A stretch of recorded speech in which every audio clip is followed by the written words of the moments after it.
S, ಬಹು ನಿರೀಕ್ಷಿತ ಬೀದರ್ ಲೋಕಸಭಾ ಕ್ಷೇತ್ರದ ಟಿಕೆಟ್ ಕಾಂಗ್ರೆಸ್ ಪಕ್ಷದಿಂದ ಈ ಬಾರಿ ಸಾಗರ್ ಖಂಡ್ರೆಯ ಪಾಲಾಗಿದೆ. ಎಸ್, ಬೀದರ್ ಲೋಕಸಭಾ ಕ್ಷೇತ್ರದ ಕಾಂಗ್ರೆಸ್ ಪಕ್ಷದ ಟಿಕೆಟ್ ಸಚಿವ ಈಶ್ವರ್ ಖಂಡ್ರೆ ಅವರ ಪುತ್ರ ಸಾಗರ್ ಖಂಡ್ರೆಯ ಪಾಲಾಗಿರುವಂತದ್ದು. ಕೊನೆ ಕ್ಷಣದಲ್ಲಿ ಸಾಗರ್ ಖಂಡ್ರೆ ಹೆಸರು ಫೈನಲ್ ಆಗಿದೆ. ರಾಜಶೇಖರ್ ಪಾಟೀಲ್ ಮತ್ತು ಸಾಗರ್ ಖಂಡ್ರೆ ನಡುವೆ ಜಿದ್ದಿಯ ಪೈಪೋಟಿ ನಡೀತಾ ಇತ್ತು. ಕೊನೆ ಕ್ಷಣದಲ್ಲಿ ಸಾಗರ್ ಖಂಡ್ರೆಗೆ ಟಿಕೆಟ್ ಸಿಕ್ಕಿರುವಂತದ್ದು. ಸಾಗರ್ ಖಂಡ್ರೆ 26ನೇ ವರ್ಷಕ್ಕೆ ತಮ್ಮ ರಾಜಕೀಯದ ಅದೃಷ್ಟ ಪರೀಕ್ಷೆಗೆ ಇಳಿದಿದ್ದಾರೆ. ತಂದೆ ಆದಂತಹ ಈಶ್ವರ್ ಖಂಡ್ರೆ ರಾಜ್ಯದಲ್ಲಿ ಅರಣ್ಯ ಖಾತೆ ಸಚಿವರಾಗಿ ಕಾರ್ಯನಿರ್ವಹಿಸ್ತಾ ಇದ್ದಾರೆ. ಅದೇ ರೀತಿ ಬೀದರ್ ಜಿಲ್ಲೆಯ ಉಸ್ತುವಾರಿಯಾಗಿಯೂ ಕೂಡ ಕೆಲಸ ಮಾಡ್ತಾ ಇದ್ದಾರೆ. 2019ರ ಲೋಕಸಭಾ ಚುನಾವಣೆಯಲ್ಲಿ ಭಗವಂತ ಖೋಬಾ ಅವರ ವಿರುದ್ಧ ಈಶ್ವರ್ ಖಂಡ್ರೆ ಸೋಲನ್ನ ಒಪ್ಪಿಕೊಂಡಿದ್ರು. ಆದರೆ ಈ ಬಾರಿ ಸಾಗರ್ ಖಂಡ್ರೆಗೆ ಒಂದು ಅವಕಾಶ ಇದೆ. ತಂದೆಗೆ ಸೋಲಿಸಿದಂತಹ ವ್ಯಕ್ತಿಗೆ ಇವಾಗ ಅವರು ಸೋಲಿಸಬಹುದು 2024ರ ಲೋಕಸಭಾ ಚುನಾವಣೆಯಲ್ಲಿ. ಕೇಂದ್ರದಲ್ಲಿ ಸಚಿವರಾಗಿ ಕೆಲಸ ಮಾಡ್ತಿರುವಂತಹ ಭಗವಂತ ಖೋಬಾ ವಿರುದ್ಧ ಕಾಂಗ್ರೆಸ್ನಿಂದ ಸಾಗರ್ ಖಂಡ್ರೆ ಕಣಕ್ಕಿಳಿಯಲಿದ್ದಾರೆ.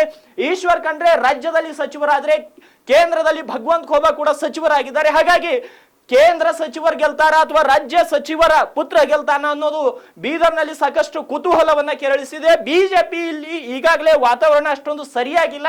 ಕೆಲವೊಂದು ಶಾಸಕರು ಕೇಂದ್ರ ಸಚಿವರ ಮೇಲೆ ಮುನಿಸ್ಕೊಂಡಿದ್ದಾರೆ. ಅದೇ ರೀತಿ ಇವಾಗ ಕಾಂಗ್ರೆಸ್ ನಲ್ಲಿ ಟಿಕೆಟ್ ಸಾಗರ್ ಖಂಡ್ರೆ ಪಾಲಾದ ನಂತರ ಬಹುತೇಕರು ಕುಟುಂಬ ರಾಜಕಾರಣದ ಬಗ್ಗೆ ಮಾತನ್ನು ಕೂಡ ಆಡ್ತಿದ್ದಾರೆ. ಯಾಕಂದ್ರೆ ಡಿಸಿಸಿ ಬ್ಯಾಂಕ್ ನ ಅಧ್ಯಕ್ಷಗಿರಿಯನ್ನು ಕೂಡ ಈಶ್ವರ್ ಖಂಡ್ರೆ ಅವರ ಸಹೋದರರಿಗೆ ದಕ್ಕಿರುವಂತದ್ದು. ಅದೇ ರೀತಿ ಇವಾಗ ಲೋಕಸಭೆ ಟಿಕೆಟ್ ಕೂಡ ಅವರ ಕುಟುಂಬಕ್ಕೆ ಹೋಗಿದೆ. ಹಾಗಾಗಿ ಬೀದರ್ ನಲ್ಲಿ ಖಂಡ್ರೆ ಕುಟುಂಬದ ಒಂದು ಆಧಿಪತ್ಯ ಶುರುವಾಗಿದೆ. ಖಂಡ್ರೆ ಕುಟುಂಬದ ಒಂದು ಆಧಿಪತ್ಯ ಬೀದರ್ ನಲ್ಲಿ ಶುರುವಾಗಿ ಕುಟುಂಬ ರಾಜಕಾರಣಕ್ಕೆ ಇವರು ಮುನ್ನುಡಿಯನ್ನ ಬರಿತಾ ಇದ್ದಾರೆ ಅನ್ನೋ ಒಂದು ಮಾತುಗಳು ಕೂಡ ಬೀದರ್ ರಾಜಕೀಯ ವಲಯದಲ್ಲಿ ಕೇಳಿ ಬರ್ತಾ ಇದೆ. ಕೊನೆಯದಾಗಿ ಸಾಗರ್ ಖಂಡ್ರೆಗೆ ಟಿಕೆಟ್ ಫೈನಲ್ ಆಗಿರುವಂತದ್ದು. ಭಗವಂತ ಖೋಬಾ ವರ್ಸಸ್ ಸಾಗರ್ ಖಂಡ್ರೆ ನಡುವೆ 2024ರ ಬೀದರ್ ಲೋಕಸಭಾ ಕ್ಷೇತ್ರದ ಪೈಪೋಟಿ ನಡೆಯುತ್ತೆ.